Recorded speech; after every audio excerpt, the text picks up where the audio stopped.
Munoz. Bonjour Bruno Gadras. Sylvie, vous êtes coordinatrice pédagogique à l'UFA Saint-Exupéry à Limoges.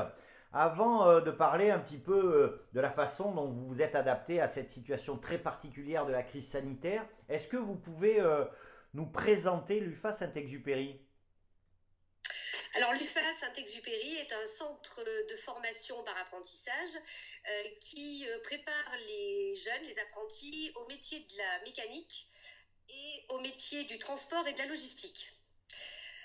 Nous avons 70 apprentis avec donc des diplômes qui vont du CAP au bac pro. Lorsque la crise est arrivée, vous vous êtes trouvé confronté à un double problème. Tout d'abord, les aménagements pédagogiques nécessaires à la continuité de service, à la continuité d'accompagnement, en sachant quand même que vous n'êtes pas n'importe quelle section, vous êtes une structure qui enseigne aussi le geste, qui enseigne le professionnel.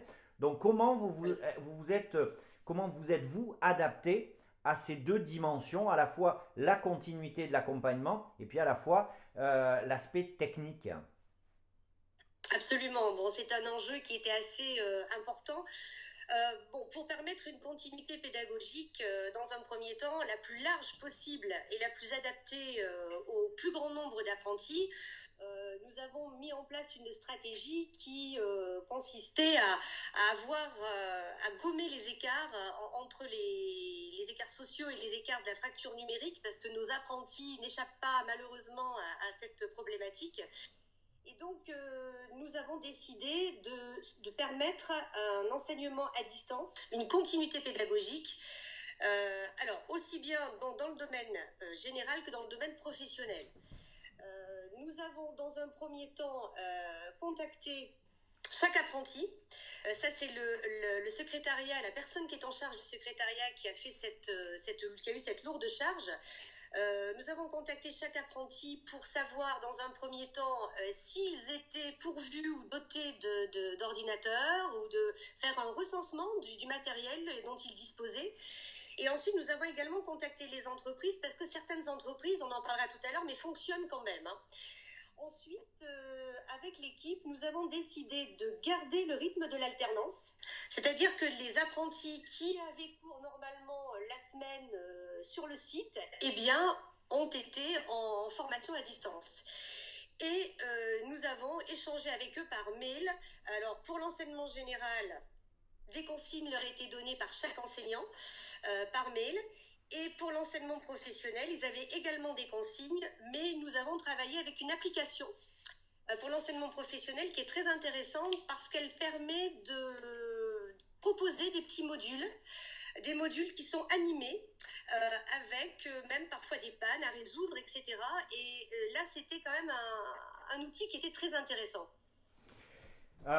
Donc ça, finalement, hein, grosso modo, les choses se déroulent à peu près bien une fois toutes ces dimensions envisagées. Je crois également que ce qui est important, c'est l'implication des entreprises à vos côtés durant cette période.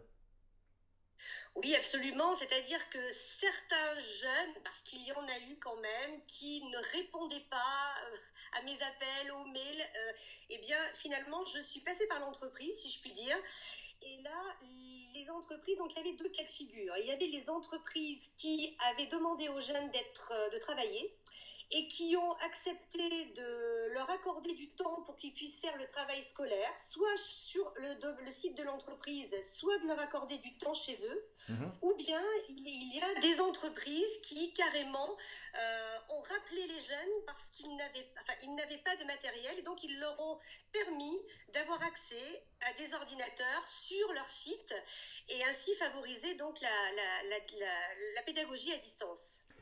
Euh, cette crise sanitaire, bien évidemment, elle n'était pas souhaitée, elle n'était pas souhaitable, elle tombe pour tout le monde au mauvais moment, je dirais un peu plus pour vous, établissement de formation, parce que elle est arrivée dans une période où à la fois vous étiez déjà projeté sur le passage et l'organisation des examens de fin de cycle, et puis à la fois sur le recrutement, puisqu'on en avait déjà parlé ensemble, vous étiez dans une période d'organisation de journées portes ouvertes, etc. Aujourd'hui, quelle est votre position par rapport à ça, à la fois sur les examens, à la fois sur les recrutements? Qu'est-ce qu'on peut dire aux gens? Alors, pour les examens, ce que l'on peut dire, c'est que pour l'instant, nous attendons vraiment le texte qui va faire foi par rapport aux modalités d'examen. Bon, ce que l'on sait pour les classes de terminale, c'est que vraisemblablement, les notes qui avaient déjà été obtenues en CCF, c'est le contrôle en cours de formation, donc ces notes-là qui avaient déjà été obtenues en première année vont compter, mais elles s'ajouteront à ces notes, donc vraisemblablement, je suis prudente, une note de contrôle continu. C'est comme ça que apparemment ça va se faire, mais peut-être aussi va s'ajouter, et ça, bon, pour l'instant, on attend les préconisations du ministre, du ministère de l'Éducation nationale. Peut-être aussi y aura-t-il eh bien, une forme d'assiduité qui sera prise en compte pendant le confinement. Également, le livret de l'apprenti. Donc tout ça, c'est des éléments dont nous n'avons pas encore de connaissance. Et pour les recrutements? Alors pour le recrutement, c'est vrai que vous avez raison, c'était une période, on était en plein recrutement, donc c'est un petit peu compliqué. Moi, ce que je constate, c'est qu'en ayant contacté les entreprises qui ont des apprentis pour donc justement faire le point sur la situation actuelle, j'ai déjà des entreprises qui m'ont dit qu'elles étaient intéressées, qu'elles souhaitaient donc recruter un jeune à la rentrée prochaine. Donc ça, j'ai déjà quelques entreprises, surtout en mécanique poids lourd, qui ont manifesté ce souhait. Et j'ai aussi des familles qui me contactent par le biais du site et qui recherchent. Donc, on sent quand même qu'il y a un petit frémissement, enfin que les gens sont en recherche. Très bien. Sylvie Munoz, peut-être un dernier mot à destination des jeunes qui sont chez eux ou en entreprise, aux futurs candidats, mais aussi aux entreprises partenaires et à vos collègues qui continuent de se mobiliser pendant cette période. Absolument. Bon, pour les jeunes qui sont effectivement à l'heure actuelle en entreprise, eh bien, je leur dis de poursuivre leurs efforts parce que bon, il y a quand même eu, on est assez satisfait, même si c'est difficile. On a à peu près, en gros, à l'UFA Saint-Exupéry, un nombre de 93% de jeunes quand même qui ont eu une continuité pédagogique. Donc, je leur demande de poursuivre leurs efforts parce que ça, c'est très intéressant pour eux, très important. Pour les entreprises, eh bien, je pense que progressivement, elles vont ouvrir, même si c'est dans des modalités plus réduites, elles ouvrent leurs portes à nouveau. Et alors, en ce qui concerne les candidats à l'apprentissage, là, effectivement, je pense qu'il faut conseiller aux jeunes de cibler les entreprises qu'ils vont démarcher dans les prochains jours, peut-être de préparer déjà en amont un CV, une lettre de motivation, et pourquoi pas, tant que les entreprises sont fermées, envoyer par mail déjà leur candidature, parce que ça peut déjà être un premier pas. Et surtout, penser que on peut entrer en apprentissage à n'importe quel moment, et c'est pas parce que la rentrée de septembre, on n'aura pas d'entreprise que c'est terminé. On peut entrer en apprentissage, même jusqu'au mois de décembre, voire plus. Très bien, c'est important, important de le dire, mais on le rappellera aussi sur les supports Emploi Nouvelle-Aquitaine. Sylvie Munoz, peut-être un petit mot pour vos collaborateurs.